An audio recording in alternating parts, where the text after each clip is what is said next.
सब, मोटिव लेकिन बाकी मैनाफाइड आपने हज सही, जारियत का लेकिन जवाब दिया। वो आपके इलाकों के ऊपर हमलावर हुआ, उसने मुरीदके में या बहावलपुर में अटैक किया, आपने उसके 6 जहाज़ मार गिराए।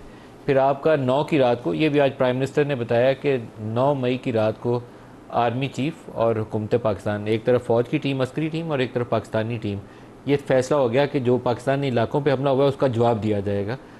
उसी वक्त रात को इंडिया की जानिब से उनको शायद कहीं से भनक पड़ गई कि पाकिस्तान ने आज हमारे ऊपर स्ट्राइक्स करनी है, मुरीदके का, बहावलपुर का बदला लेना है। उन्होंने हमारी एयर बेसिस को हिट करना शुरू किया। तो प्राइम मिनिस्टर ने कहा कि रात को 2:30 बजे आर्मी चीफ ने मुझे कॉल किया कि हमारे ऑपरेशन के ऊपर तो जो प्लान था, वो प्लान ये था कि हम कैलिब्रेटेड किस्म का रिस्पांस देंगे ताकि सिविलियन कैजुअलिटीज़ ना हो। उन्होंने हमारे 2 इलाकों को हिट किया है, तो उसका जवाब हम देंगे, उधर भी 2 जगहों पे जाके स्ट्राइक करेंगे। लेकिन रात को 2:30 बजे आर्मी चीफ ने प्राइम मिनिस्टर को आगाह किया कि वो एयर बेसिस पे अटैक शुरू हो गया। नूर खान बेस पहले हिट हुई थी।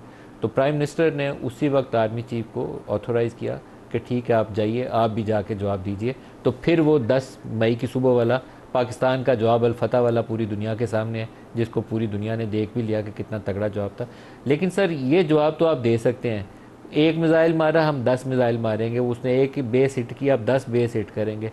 अब स्कूल के बच्चों का हिसाब स्कूल के बच्चों से नहीं ले सकते। अब मैं सुबह से ना सोचता हूँ इस पर, तो मुझे ईच टाइम बड़ा दुख होता है कि ये लड़ाई का ये लेवल नहीं होना चाहिए कि छोटे छोटे बच्चे जो हैं आप उनको निशाना बनाएं। अब मैं ये तो नहीं कह सकता एज ए जर्नलिस्ट, या आप भी नहीं कह सकते कि उसने हमारे बच्चों की बस पे अटैक किया था, हम उसके बच्चों की बस को उड़ा देंगे। लेकिन इसका कुछ तरीकाकार तो निकालना पड़ेगा, कैसे इंगेज करेंगे उससे। देखिए, इसका दो दो टू प्रॉन्ग जिसको कहते हैं ना, इसका सोल्यूशन जो सजेशन मैं दे सकता हूँ, टू प्रॉन्ग है। एक शॉर्ट टर्म है, एक लॉन्ग टर्म है। शॉर्ट टर्म ये है कि आप ज़ाहिर है हाइड आउट्स को रीच आउट करें, उनको एग्जाम्पल। शॉर्ट टर्म ये भी है कि आप एग्जाम्पलरी कानून के थ्रू पनिशमेंट दिलाएं। आपने कभी रिपोर्ट किया अपने चैनल पर, मुझे बताएं कि किसी टेररिस्ट को पकड़ा और आपने सज़ा भी बताई हो कि इतनी हो गई है उसको, या फांसी हो गई है उसको? क्योंकि हमारी जुडिशरी में इतनी कमज़ोरियाँ, अनफॉर्चुनेटली हमारे सेंस ऑफ पार्टिसिपेशन जो लोगों की केपीके में या बलूचिस्तान में क्यों है, ये सबसे ज़्यादा होती है। उनको हाइड आउट्स क्यों मिल जाते हैं? देखिए, दुश्मन आपको उधर घुसेगा जिधर उसको वैक्यूम मिलेगा, जिधर उसको स्पेस मिलेगी। और स्पेस क्या चीज़ देती है? स्पेस देती है sense of deprivation, sense of non participation in the governance, sense of belonging जब कम हो जाती है तो लोगों के अंदर घुसना आसान हो जाता है। पंजाब और सिंध में रिलेटिवली कम है, क्योंकि एक सेंस ऑफ पार्टिसिपेशन है। मेरी कोयटा पोस्टिंग रही है 2 दफ़ा। आप सड़कों पर जाके लोगों से पूछें, मैं जब भी दोस्तों से मिलता हूँ, अभी भी वहाँ मेरे दोस्त हैं, जब मैं पूछता हूँ कि आपकी हुकूमत क्या कर रही है, वो कहते हैं हमारी हुकूमत थोड़ी है। आप पिछले 20 साल का रिकॉर्ड निकाल रहे हैं कि हुकूमत कैसे बनती है वहाँ पे। दस्तगीर साहब से पूछ लें कैसे बनती है। 4 उधर से इकट्ठे किए, 4 उधर से इकट्ठे किए, मर्ज कर दिया, उनका ये हुकूमत का नाम है।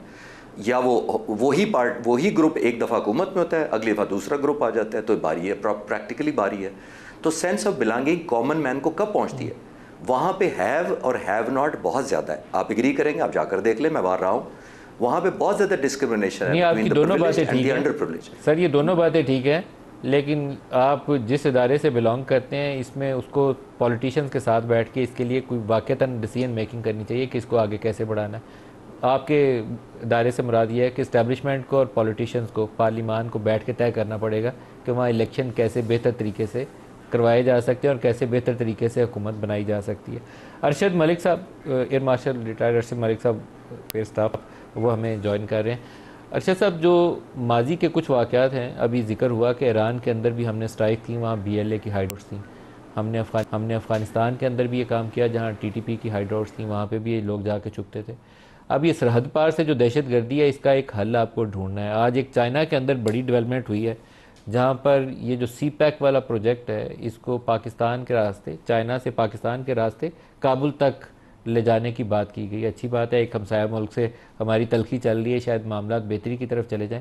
लेकिन वहाँ पर जो हाइड आउट्स हैं, उनके हल के लिए क्या चाइना कोई रोल प्ले कर सकता है, या आपको मिलिटरीली काइनेटिक कोई ऑपरेशंस करने हैं जिसके ज़रिए उसको एलिमिनेट करेंगे? क्या तरीकाकार होगा?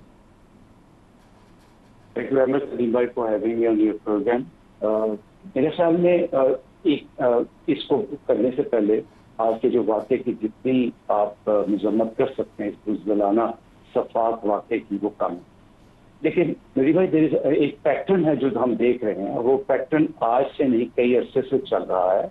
और उस पैटर्न को अगर आप देखें तो ये एक मोदी की एक स्टेटेड पॉलिसी है। जब वो कहते हैं कि मैंने ईस्ट पाकिस्तान में, आप बांग्लादेश में, जो मैंने मुक्ति बानी को ट्रेन किया, फिर उनके जो स्पाई मास्टर हैं, फिर उनके जो जे कृष्णर हैं, शंकर हैं, उन सारों की स्टेटेड पॉलिसी, मेरे ख्याल में आपने जैसे बात की कि काइनेटिक और नॉन काइनेटिक मैनूवर्स हमें करने चाहिए, बिल्कुल ठीक है, लेकिन मेरे ख्याल में उससे पहले हमें सबसे पहले अपने नॉन काइनेटिक मैनूवर को स्ट्रेंथन करना पड़ेगा। हमें हर सूरत में हाइपोथेसिस हमें बनाने पड़ेंगे। हमें most likely, most dangerous and most likely जो थ्रेट है जो इंडिया की तरफ से होगा वो हमें बनाने पड़ेंगे। लेकिन ये जो स्टेज है इसके ऊपर, बजाय इसके कि हम स्ट्रेट वे काइनेटिक मैनूवर पे जाएं या हम आर्म फोर्सेस को एम्प्लॉय करें, उनकी तो तैयारी होनी चाहिए, लेकिन उससे पहले आपको अपने डिप्लोमेटिक फ्रंट पे बहुत मजबूती से काम करना पड़ेगा। आपको हर तरह की एक्सपर्टीज करना पड़ेगा। सो लॉन्ग जो आपके जो मैं मानता हूं कि यूनाइटेड नेशंस और जो OIC के फोरम्स हैं वो अभी उतने मौसर नहीं है, लेकिन नबी भाई आप उनको छोड़ नहीं सकते। आपने एक नक्शा बनाना है, आपने दुनिया के एक कैनवस के ऊपर एक पिक्चर पोर्ट्रे करके देनी है कि देखें ये वो हमारा मशरकी हमसाया है जिसने पहले से लेके आज तक एक पैटर्न के तहत सफाकियत और बर्बरियत का मुजाहरा किया, और ये वो मुल्क है जिसके अंदर अपने मुल्क में इंसानों की जिंदगी तबाहकुन होती रही है। नबी भाई आप भूल गए कि इन्होंने अपने ईसाइयों के चर्चों को जलाया। अपनी हिंदुस्तान की जो नई दिल्ली है उसके अंदर लोगों को रेप किया जाता रहा। जो इन्हीं के अपने मुसलमान शहरी हैं उनकी जायदादों को, इबादतगाहों को निशाना बनाता जाए, और जो उनका लीडर है, जो फाशिस्ट का लीडर, इस सोच का, हिंदुत्व सोच का बानी है और उसको जो लेके चल रहा है, हाथों पे गुजरात में जो खून इंसानियत का रंगा हुआ है उसको आप कैसे, तो इस सारी चीज को उजागर करने के लिए सबसे पहले आपको डिप्लोमेटिक फ्रंट पे चलना पड़ेगा। आपको डिप्लोमेटिक तौर पे जाके चाइना, USA, UK, फ्रांस और इवन ब्रादर इस्लामी मुल्क कतर, सऊदी अरेबिया, UAE जो इसको इफेक्टिवली काउंटर कर सकते हैं, जो इसको दबा सकते हैं, प्रेशराइज कर सकते हैं, वो अपना नैरेटिव जितना हम मजबूती से और जितनी ताकतवर तरीके से लेके जाएंगे उतना नैरेटिव हमारा मजबूत होगा। बिल्कुल सही। अरशद मलिक साहब आपका बहुत शुक्रिया। आप हमारे साहब, ये CPEC वाली बड़ी इंटरेस्टिंग खबर है, वो खुशदार की तो तकलीफ खबर है ये, लेकिन जब भी सोचेंगे कि अफ़गानिस्तान से कैसे डील करना है, TTP वहाँ बैठी हुई है या BLA के लोग आते हैं पाकिस्तान में हमला करके चले जाते हैं, तो आपको अफ़गानिस्तानी गवर्नमेंट के साथ कोई ना कोई रास्ता निकालना पड़ेगा। आज चीन में डार साहब के साथ उन दोनों को बैठे देखकर जहाँ CPEC की बात हुई, वहाँ मुझे लगा कि चीन कैन प्ले दैट रोल। जी, लेकिन ये बहुत अरसे से ये गुफ्तगू जारी है कि जी चाइना जो है एक रीजनल सपोर्ट के तौर पे काम करे और इस पर कोई पेशरफ्त हो, लेकिन अफ़गानिस्तान की जो इस वक्त हुकूमत है उसकी तरफ से वो संजीदगी हमें नहीं नज़र आई। अगरचे अभी कुछ अर्सा पहले फॉरेन मिनिस्टर इसहाक डार साहब तशरीफ़ ले गए थे, उन्होंने रिपोर्ट यही किया कि पहले से ज़्यादा एक संजीदगी नज़र आ रही है, अल्लाह करे कि वो हो जाए।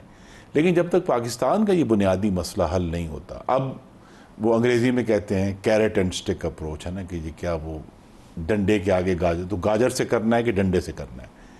तो हमारी कोशिश तो पहली यही होनी चाहिए कि अगर चीन जो है वो हमसे बेहतर गाजर देने के लिए तैयार है, ऑफ़र करने के लिए कैरेट तैयार है, और उसके ज़रिए अफ़गानिस्तान की हुकूमत जो अभी तक इनकारी है कि वो कहते हैं कि ये नहीं है कि जी वो करवा रहे हैं, वो कहते हैं जी वो हमारी ज़मीन पे मौजूद है लेकिन हमारा उन पे कंट्रोल नहीं, वो उनको रोकने पे आमादा नहीं है, रोकने पर आमादा नहीं। तो अगर तो वो ऐसी चाइना उनको ऐसी कैरेट ऑफर करता है जिसके ज़रिए वो काम करने के लिए तैयार हो जाएं, पाकिस्तान का जो एक स्ट्रेटेजिक मकसद है, तो ये तो बहुत, इससे ज़्यादा बेहतर आउटकम हो नहीं सकता कि हम एक अमन पसंद तरीके से और एक इकोनॉमिक तरीके से अपने जो स्ट्रेटेजिक मकासद हैं वो हासिल करें। अफगानिस्तान भी जो है पुरअमन हो जाएगा और पाकिस्तान भी पुरअमन